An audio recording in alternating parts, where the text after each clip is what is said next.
I am so excited to talk to you, Lisa, because suffice it to say, there's a lot to get into. There's a lot packed into 2 weeks here.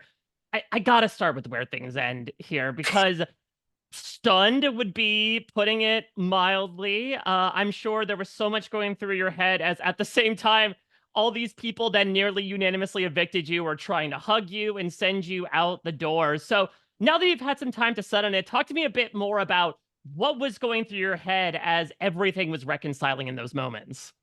Not stunned. Wow. So obviously not my first blindside of the season, but practice makes perfect, right? I was completely blindsided. There was a few inklings during the eviction ceremony that I was like, oh, could it be going this way? It was a whirlwind. It happened very quickly. It was like my heart, but I handled it. This is the way the cookie crumbled this time. And I'm just grateful to be a part of the season and fight my fight. What were the inklings that you were picking up on? So no one would make eye contact with me during the votes. And throughout the whole season, I was always looking at the nonverbal cues of my fellow house guests. And three people that I trusted and I thought were in my alliance or friends or, built relationships with, they wouldn't look at me. And they are usually calm, cool, and collected. Their feet were shaking, their hands were sweating, someone was holding it. And I was like, that was the indication that my intuition told me something's up. And then I was looking around at everyone trying to get some answers.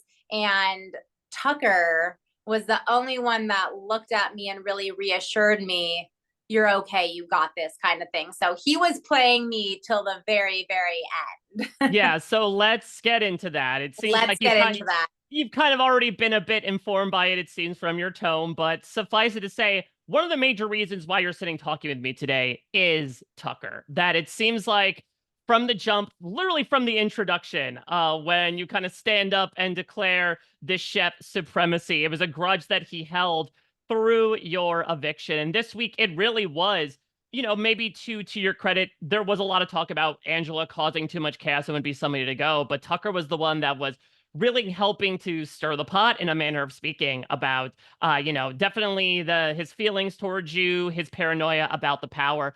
Talk to me about your reaction to this as you're finding out how he has been reacting to you and talking about you the past couple weeks. I am very flattered that he thought I was a complete threat, that he had to play his game this week and get me out. So, I always thought it was friendly banter, chef competition, like who's the best cooking, good looking kind of vibes.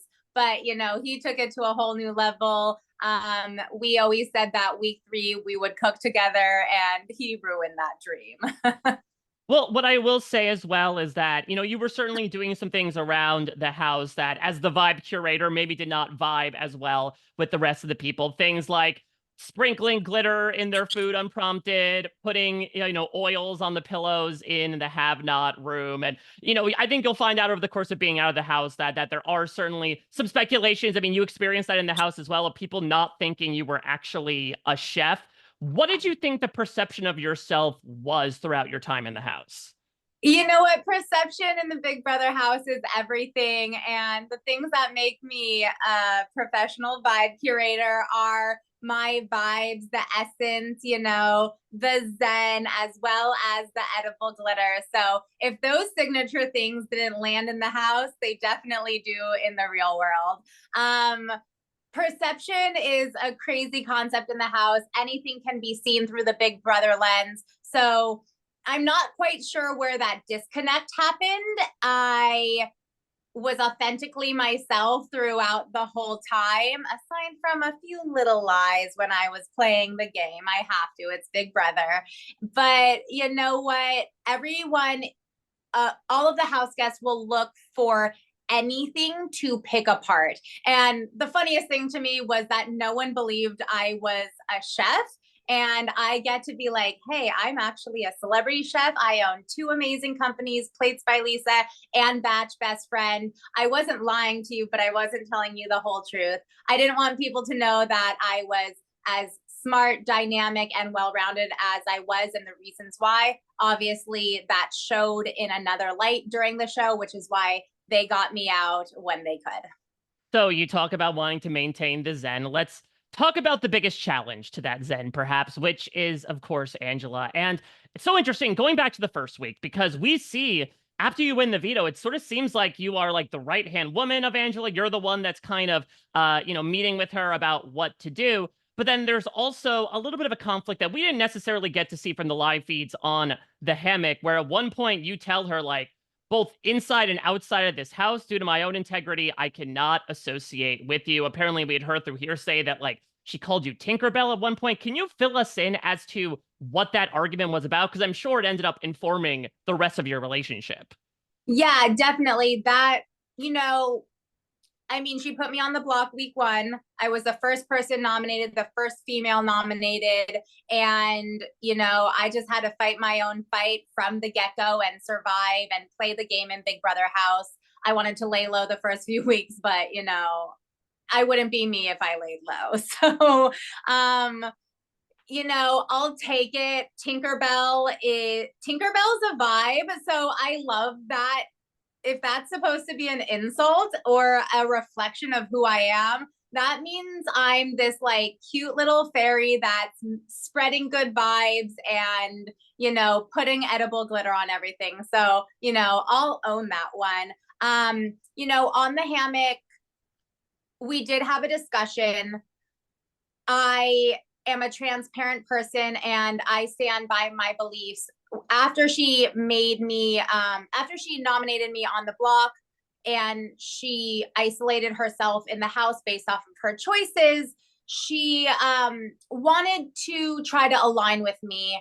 And she goes, I will do whatever it takes to earn your trust. And I said, actions speak louder than words. And through her actions throughout the house that subsequent week, she could have been a number for me, but at the end of the day, it didn't align with me. I didn't agree with how she played the game or how she carried herself. So that was the conversation on the hammock. Some people don't handle rejection well. All I did was, give her the answer. And from then she chose certain words, actions, and tactics to treat me in the house after that conversation. Yeah, I mean, what was your reaction to that? Because clearly, we ended up seeing the moment a few days ago where she, mimics your walk, calls you a twit, something that you took very personally. I mean, what was it like to sort of play a game knowing that that personal aspect came in?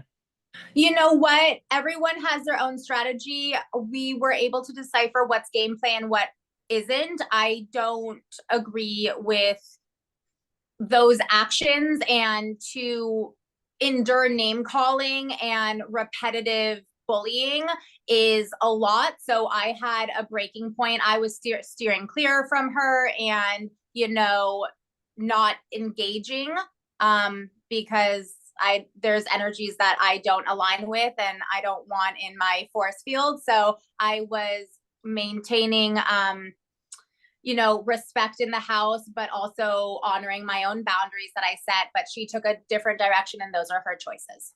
Well, last thing I want to do is play a bit of a game with you, Lisa. I'm going to give you a name of someone who is currently in the house, and I want you to give me a word or the first few words that come to mind for this person. How's that sound? Great. I love a good game.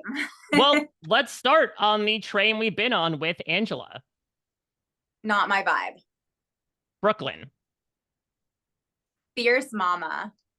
How about Cam? Good guy. Cedric. Oh, baby blue. Chelsea. Well spoken. Joseph. Surprising. How about Kenny? Loyal. Did you know, by the way, he's an undercover cop?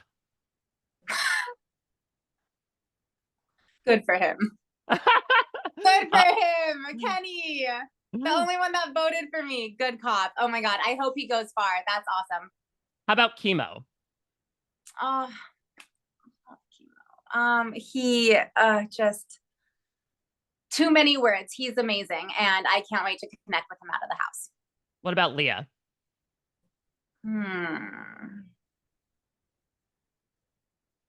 A twin. I would elaborate that. She and I have a very similar brain.